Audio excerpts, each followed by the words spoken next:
as-salatu 'alal mayyitil muslim, salat terhadap mayatnya orang Islam. Sebagai orang Islam, sebagai orang yang beriman, di antara yang bisa kita lakukan adalah salat terhadap mayit yang Islam, orang yang beragama Islam. Itu menjadi perintah buat orang Islam, itu menjadi perintah buat orang yang beriman kepada Allah Subhanahu wa ta'ala. Yang disolatin mayitnya Islam. Saking pentingnya solat, sudah mati pun masih disolatkan.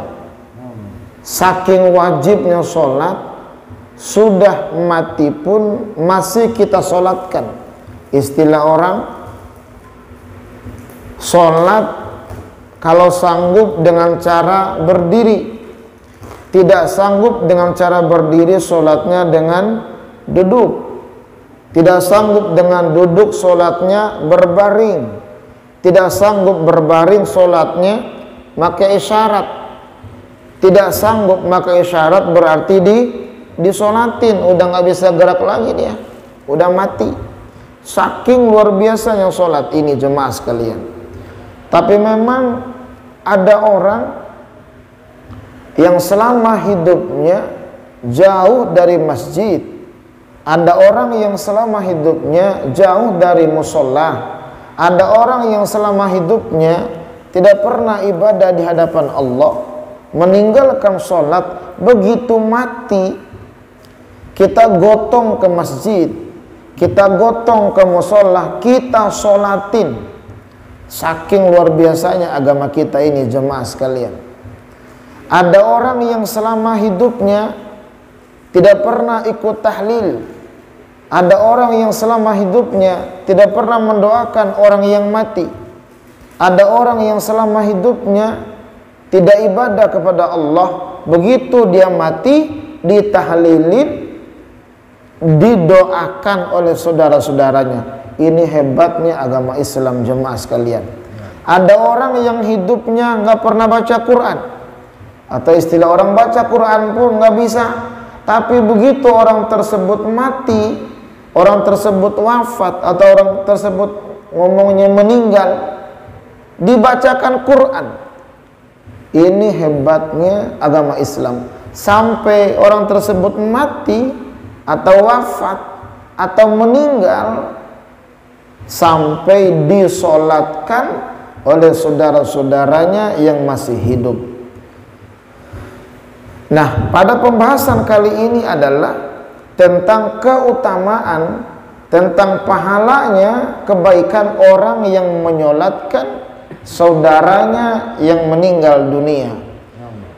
Ulama telah menyatakan bahwa sholat jenazah itu hukumnya fardu kifayah. Apa itu fardu kifayah? Fardu kifayah adalah satu amaliyah, satu ibadah yang pengamalannya cukup diwakilkan. Itu fardu kifayah. Kalau sholat kita sendiri itu fardu ain. Setiap individu orang yang Islam, setiap individu orang yang beriman, dia wajib sholat. Sholat nggak boleh diwakilkan. Kalau yang 5 waktu, kita ngomong sama bini kita, sholat wakilin ya. Atau bini ngomong sama suami, Pak ke masjid ya, iya. Sholat tolong wakilin ya, nggak bisa. Atau kita ngomong sama bawahan, ayo karyawan saya tolong sholatin saya, atau tolong sholat ya buat saya, nggak bisa. Orang kalau sudah menyatakan dirinya beriman, beragama Islam, secara individu wajib mendirikan sholat. Ini namanya fardu ain. Sementara menyolatkan jenazah, sementara sholat untuk orang yang meninggal, hukumnya fardu kifayah. Fardu kifayah sholat diwakilkan. Umpama ada orang yang meninggal di komplek ini, tidak diwajibkan secara keseluruhan warga ini untuk menyolatkan. tapi cukup sebagian saja, tapi cukup di antara segelintir orang saja yang ikut menyolatkan, itu sudah menggugurkan kewajiban orang-orang yang lain. Bagaimana mungkin kalau difardu ainkan? Begitu orang yang meninggal di sini lah orang yang di Bima, bagaimana nyolatnya orang dia nggak tahu.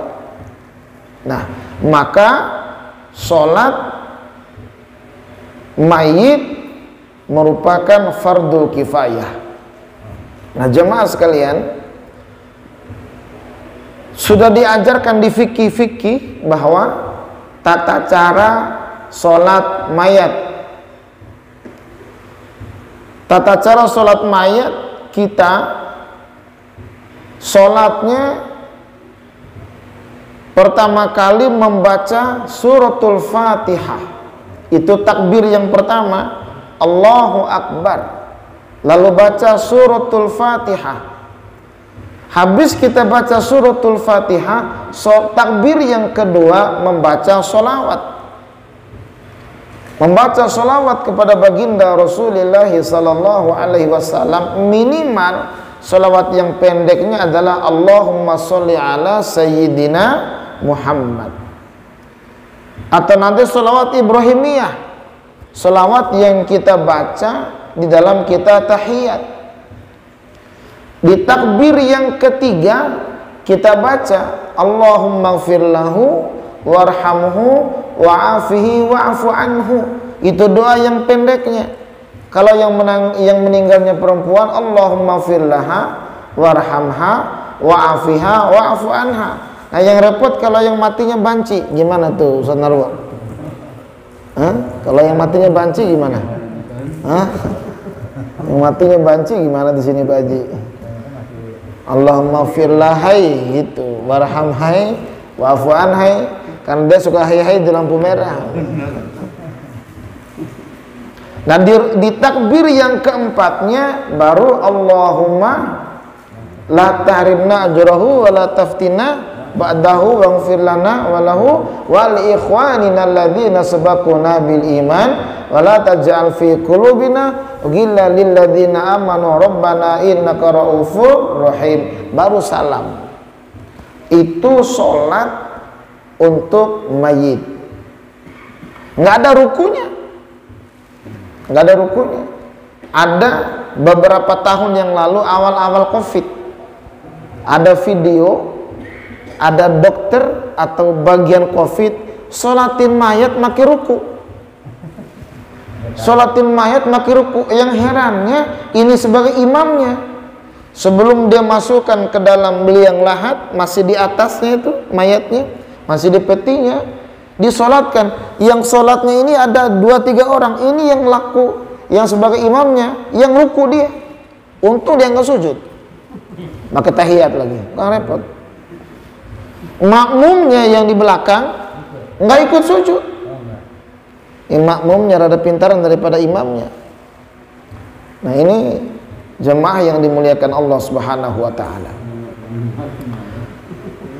Ini ada keutamaan di dalam hadis orang yang menyolatkan mayit. Di dalam kitab ini ada hadis qala Rasulullah sallallahu alaihi wasallam, bersabda baginda Rasul, al jihadu wajibun alaikum ma'a kulli amiron kana au fajiron wa in huwa amil kabair wassalati wajibatun alaikum khalfa kulli muslimin birrun au kana au fajiron birrun kana au fajiron in huwa amal kabair wassalatu wajibatun alaikum wa ala kulli muslimin yamutu birrun kana au fajiron wa in huwa amil kabair. Ai fal jihadu wa salatul jamaati wa salatul janazati min furudil kifayati wa yasunnu ay yakuna adadal musallin ala mayyiti mi'atah liqaulihi sallallahu alaihi wasallam man shalla alaihi mi'ata minal muslimina ghufirat lahu dhunubuhu.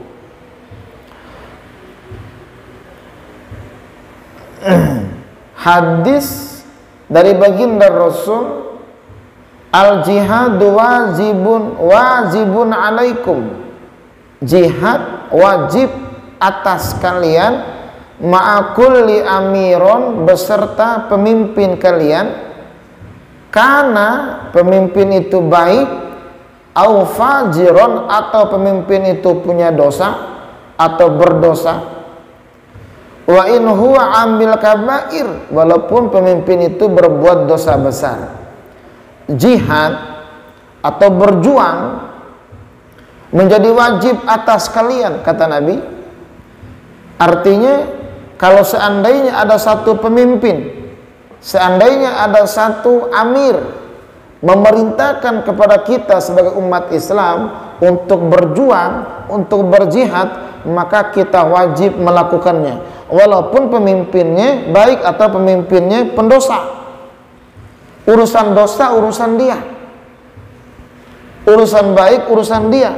Tapi begitu ada perintah untuk berjuang, ada perintah untuk jihad, maka kita sebagai orang Islam wajib melakukannya.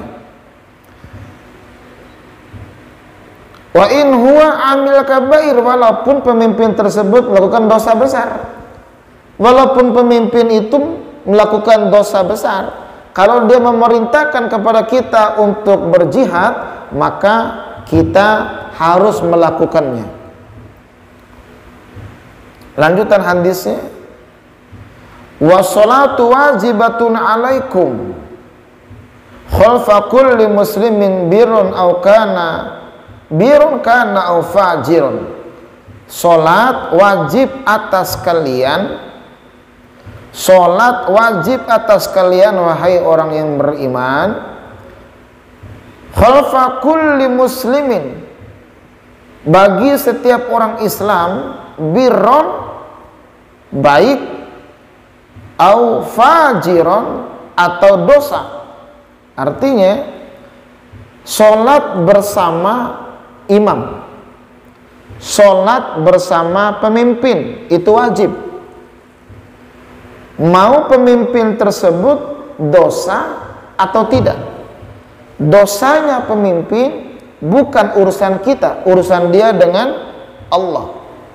Umpama Pak RT imam di masjid ini, kita di belakang wajib mengikutinya. Jangan protes, "Woi Pak RT, ente kan banyak dosa, jangan jadi imam." Umpama begitu. Lah semua orang punya dosa. Siapa yang nggak punya dosa? Sholat bersama pemimpin itu wajib, kalau sama-sama. Kadang-kadang rakyat sholat, pemimpinnya nggak ke masjid kadang-kadang. Tapi kalau di sini, masya Allah, semuanya ke masjid.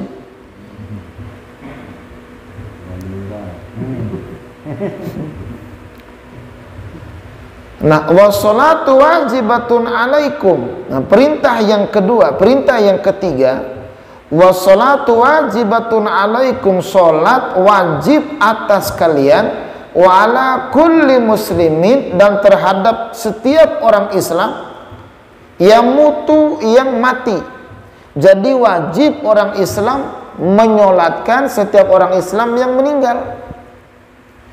Birron, orang Islam tersebut orang baik,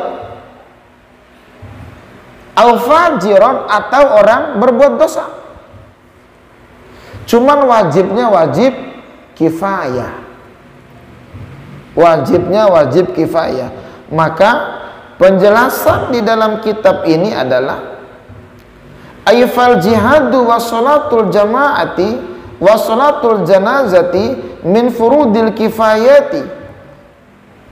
Yang dinamakan jihad, lalu sholat berjamaah, lalu sholat jenazah, itu bagian daripada fardu kifayah. Orang yang berjuang, orang yang berjihad, orang yang mengangkat senjata di medan laga, umat Islam jangan pergi semua. Itulah yang difirmankan oleh Allah dalam Al-Quran, wa makanal mu'minuna liyunfiru kaffah walaula nafara min kulli firqatin minhum ta'ifatul yatafaqahu fid din. Tidak selayaknya semua orang itu pergi ke medan laga. Tidak seharusnya semua angkat senjata. Harus ada di antara segolongan orang yang mendalami ilmu agama, ada segolongan orang yang menghafal Al-Quran, ada segolongan orang yang memahami Al-Quran, ada segolongan orang yang mempelajari, memahami Al-Quran, dan ada segolongan orang memahami hadis Nabi, belajar hadis Nabi, dan lain sebagainya. Kalau semuanya pergi ke medan laga, kalau mati semua, siapa yang hidupin agama? Maka di dalam kitab Ta'limul Muta'allim, di antara manfaat ilmu itu ada kalimat fa inna baqa'al islami bil ilmi. Sesungguhnya kekalnya Islam itu dengan ilmu. Nah, maka jelas di dalam kitab ini al jihadu min furudil kifayati, jihad bagian daripada fardu kifayah, bukan fardu ain. Nah, kalau fardu ain setiap orang dong pergi. Apalagi yang fardu kifayah, wa sholatul jamaati, sholat berjamaah. Artinya apa? Boleh perempuan di rumah sholatnya, sementara laki-laki berjamaah di masjid.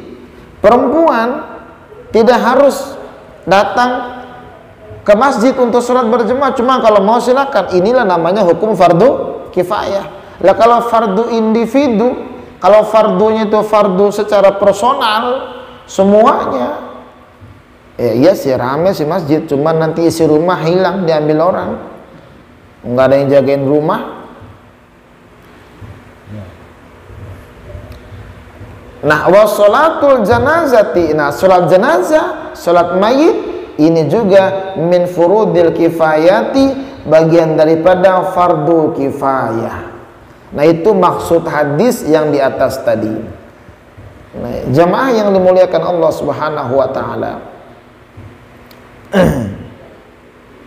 Lanjutan penjelasan kitab ini adalah wa yasunnu ayyakuna adadal musallin al mayyiti mi'ah.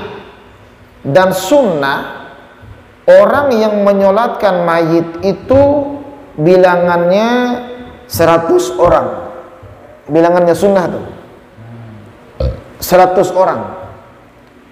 Wa yasunnu ayyakuna adadal musallin al mayyiti mi'ah. Sunnah menyolatkan mayit 100 orang. Kita luar biasa ya, girang keluarga, luar biasa kalau ada orang yang meninggal disolatkan oleh 100 orang, disolatkan oleh 1000 orang, disolatkan oleh ribuan orang. Kita lihat para ulama meninggal yang nyolatin bukan lagi 100 orang, ribuan orang yang menyolatkannya, yang mendoakannya. Terakhir tuh Eril itu ribuan orang yang menyolatkannya. Ini bagian daripada kegirangan, bagian daripada kebahagiaan yang dialami oleh orang tersebut karena banyak yang mendoakannya. Di antaranya juga adalah seorang ulama besar di Jawa Tengah, Mbah Dim Yeti Rois. Itu juga sama, ribuan orang yang mendoakannya, ribuan orang yang mengantarnya ke kuburan. Banyak sekali orang yang mendoakannya. Nah, ini menjadi dalil bahwa yang sampai doanya bukan hanya anak kandung, tapi doa kita orang yang beriman kepada saudara yang beriman juga akan disampaikan oleh Allah Subhanahu wa taala. Karena Allahumma ghfir lahu warhamhu wa'afihi wa'fu anhu. Seandainya tidak sampai doa kita, kenapa harus ada sholat mayit? Kenapa nggak sampai doa kita buat orang yang telah meninggal dunia? Kenapa harus ada doa Allahumma ghfir lahu warhamhu wa'afihi wa'fu anhu? Kalau nggak sampai doa kita, kenapa harus ada kalimat Rabbighfirli wali walidayya waliman dakhala baitiya walil mu'minina wal mu'minat? Kalau nggak sampai doa kita, kenapa harus ada doa dalam Al-Quran Rabbighfirli wa liwalidayya wa lil mu'minina yauma yaqumul hisab. Rabbana ighfirli wa liwalidayya wa lil mu'minina yauma yaqumul hisab. Ini menjadi dalil bahwa doa-doa orang yang masih hidup buat yang telah meninggal dunia akan disampaikan oleh Allah Subhanahu wa taala. Maka leluconnya adalah kalau nggak percaya mati dulu, ntar kita doain, ntar WA dah. Makasih ya udah nyampe, paling begitu. COD nggak COD ya, pakai COD. Sekarang apa-apa COD. Suami kaget di rumah COD. Tapi istri pesan mulu lagi. Mana dasarnya bahwa orang yang sholat 100 orang itu sunnah? Liqaulihi sallallahu alaihi wasallam, sebagaimana sabdanya baginda Rasulullah sallallahu alaihi wasallam, man shalla alaihi, siapa orang yang sholat atas mayat, berarti sholat jenazah, mi'ah 100 orang, minal muslimina, dari orang-orang Islam. Nih, jadi kalau ada orang yang ngumpul menyolatkan mayit, 100 orang yang menyolatkan mayit tersebut, maka mayitnya ghufirat lahu dzunubuhu, akan diampuni dosa-dosanya oleh Allah Subhanahu wa taala. Jadi kalau ada mayat di komplek ini yang meninggal, semaksimal mungkin sunnah sholatinnya oleh 100 orang. Menurut hadis ini, kalau disolatkan oleh 100 orang, maka dosanya akan diampuni oleh Allah. Nah, di sini ada penjelasan dari ulama. Qala Al-Azizi, berkata Imam Al-Aziz, naqlan anil Manawi, menukil pandangan dari Imam Al-Manawi, zahirun hadzal hadis, zahir daripada hadis yang berbicara man shalla 'alaiha mi'ah minal muslimina ghafirat lahu dzunubuhu, itu adalah annahu taghfaru dzunubuhu hatta al-kaba'ir. Sesungguhnya mayit yang disolatkan oleh 100 orang, dosanya diampuni Allah sampai dosa besarnya pun diampuni oleh Allah Subhanahu wa taala. Itu zahir daripada hadis ini. Nah, keutamaan orang yang menyolatkan orang yang telah meninggal adalah, ada satu hadis kata Nabi, man shalla ala janazatin falahu qirat, barang siapa yang sholat mayit atau sholat terhadap jenazah, maka baginya pahala 1 qirat. 1 qirat itu habis dia menyolatkan mayat, lalu mengantarkan ke kuburan, ikut ke pemakaman, maka baginya 2 qirat, kata Nabi. Lalu ditanyakan kepada Abu Hurairah, apa itu 2 qirat? Kata Abu Hurairah, 2 qirat itu adalah seperti gunung Uhud besar pahalanya. Jadi orang yang menyolatkan orang yang mati, orang yang meninggal dunia, lalu mengantarkan ke pemakamannya, pahalanya seperti besar gunung Uhud. Gunung Uhud besar nggak Pak Haji? Saya belum ke sana sih. Jadi besar ya? Gede banget gunung Uhud. Sama gunung Salak, mana yang besar tuh? Gunung Salak ya.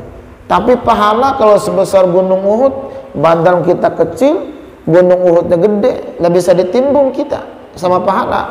Cuman nyolatin orang yang meninggal dunia dan mengantarkan sampai ke pemakaman, itu baru sekali kita nyolatin orang. Sekarang kita nyolatin orang sudah berapa kali? Ngantarin orang sudah berapa kali? Udah berapa kali gunung Uhud itu? Masya Allah. Jadi pahalanya besar, fadilahnya besar, menyolatkan orang yang meninggal dunia dan mengantarkan sampai ke pekuburan, sampai ke pemakaman. Dan saat kita menyolatkan orang yang meninggal dunia, itu pelajaran buat kita. Kalau hari ini kita menyolatkan orang, sadar suatu saat kita akan disolatkan oleh orang. Maka harapannya adalah kita agar banyak yang menyolatkan kita. Kenapa? Kalau 100 orang saja, dosa kita akan diampuni oleh Allah. Bahkan penjelasan dari ulama ini adalah hatal kabair, sampai dosa besar pun diampuni oleh Allah Subhanahu wa ta'ala. Cuman kan orang kalau banyak bergaul tuh banyak yang datangin. Lah kalau bergaulnya susah, ke masjid rada ogah, ya susah juga orang menolatinnya. Tapi kalau bergaul, kumpul di majelis-majelis taklim, kumpul di majelis-majelis ilmu, kumpul dalam golongan orang-orang yang baik, begitu dapat kabar ada orang yang meninggal, maka saudara akan datangi, kelompok-kelompoknya akan mendatangi. Lah kalau sudah ada 10 majelis, dia ikut bergabung, satu majelisnya 1000 orang. Begitu dapat kabar jemaah sekalian, Masya Allah, orang akan mendoakannya, orang akan datang menyolatkannya. Saking luar biasanya orang yang bergaul itu. Nah, di antara pelajaran buat orang yang menyolatkan orang yang meninggal adalah, atau sampai mengantarkan ke pekuburannya adalah, hari ini kita mengantarkan orang, hari ini kita menggotong jenazah, suatu saat kita akan digotong oleh orang. Sadar akan hal itu. Lalu kita ikut ke pemakaman, kita menyaksikan ada orang yang dikeluarkan dari keranda, ya kan? Berarti nanti suatu saat kita akan seperti orang itu, dikeluarkan di keranda, lalu dimasukkan ke dalam liang lahat. Liang lahatnya 1x2 apa Haji kali itu ya. Itu kalau kata orang RSSSSSSS, rumah sangat sempit sekali sehingga selonjor saja susah. Sempit sekali itu.